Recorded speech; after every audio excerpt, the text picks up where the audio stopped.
In today's video, we are going to be breaking down some of the biggest basketball shooting form myths that are out there. So let's get down to it. So the biggest basketball shooting myth that I hear a lot of coaches, trainers, and just random people saying is you have to be squared up to the basket to be able to shoot your shot. I'm going to say right now that that is totally a myth. That is something that they brought in, or a lot of coaches brought in back in the 60s, 70s, and it worked back then, but it doesn't necessarily work now. And there's a couple of different reasons for that. So when you're shooting a basketball and you are squared up towards the rim, you need to have your elbow in way too far, or that is really actually comfortable to be able to shoot that shot right. Because basically what you're looking to do is to shoot this ball with your shoulder and elbow in line. And that's why you'll hear a lot of coaches, at least back when I was growing up, mostly back then, was they would say square up, get your shoulder, get your elbow in line, get it all in, and then you're shooting. Well, guess what? If you're squared up and your body doesn't allow you to square up, what's going to happen? When you're going up for your shot, your elbow is going to slowly move out, and then you've missed your shot. And then that's why a lot of players will be missing their shots back then, and even to today. So if you are able to square up towards the rim and get that elbow in, that is perfect. Do that. That is what you could do to have a very good shot. However, if you can't get your elbow in when you're squared up to the rim, and squared up means that both shoulders, both hips, and both knees are exactly the same distance away from the rim. Now, if you can't do that, if you can't square up and be perfectly square towards the rim, well, guess what? Tilt your body away slightly, and then you'll be able to shoot, because now that's going to allow your shoulder and your elbow to get in line with the basketball net, and you're going to be a lot more successful. And then what you want to do when you have your body slightly tilted away is to go up into your shot, make sure that your shoulder and your elbow is in line with the basketball net, and then having that ball over top of somewhere between your shoulder and your elbow. That is going to allow you to have a perfectly straight shot. Another myth that I actually never even knew was a myth until literally like 2 days ago, when I seen a trainer teaching a player to have a 2-motion set shot, when in reality that kid was shooting with a 1-motion just fine. Now the difference between a 1-motion shot and a 2-motion shot is this.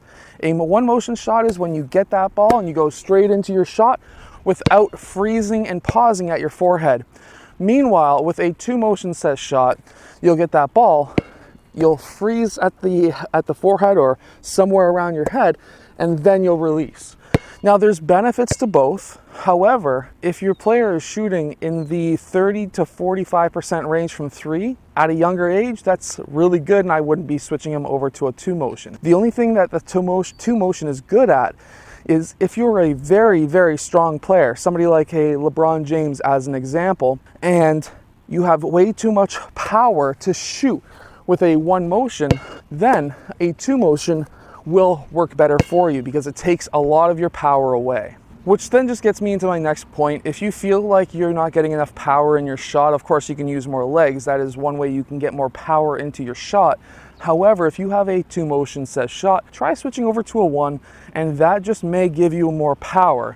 Remember, everyone's different when they're shooting a basketball. Not one player is the exact same as the other. And this third myth is actually a myth that goes actually both ways. So first off, a lot of trainers, a lot of coaches will say that your shooting foot, which let's say for myself, I'm right-handed, that would be my right foot. A lot of coaches and trainers say that has to point towards the rim. And while I believe that that will give you more accuracy when you're shooting, there are a lot of players who are successful having that slightly bent in when they're shooting. Now, I'm not too sure how they feel that's comfortable, but again, if they're shooting in the 40-45% range, why change it?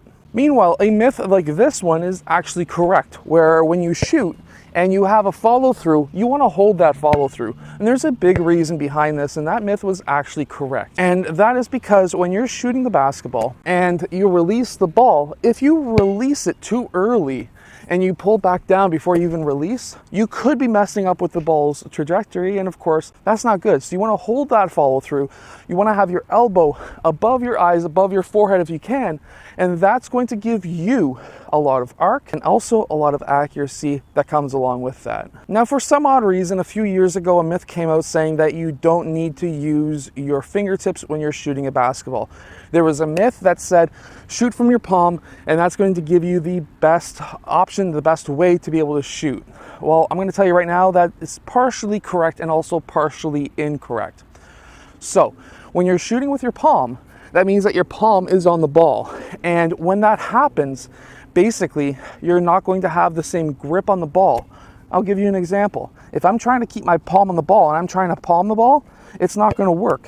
Meanwhile, if I've got my fingertips on the ball, I've got a better chance of gripping this ball if only this ball had a little bit more grip. So as an example, if I'm pulling up for a shot and I have my fingertips on the ball and my hand gets bumped, I actually have more control over this ball and where it's going to go. However, if I've got my palm on the ball, it has less control and I can't control it as easily. So that's why you would want to have your fingertips on the ball when you're shooting a jump shot, because it's going to give you more control over the ball, especially if you get fouled. However, I have tested free throws with using the palm. Of course, you really have to spread your hands open when you're using your palm. And when you're shooting the free throw shots, I've tested it with myself. I've also tested it with a player that I trained.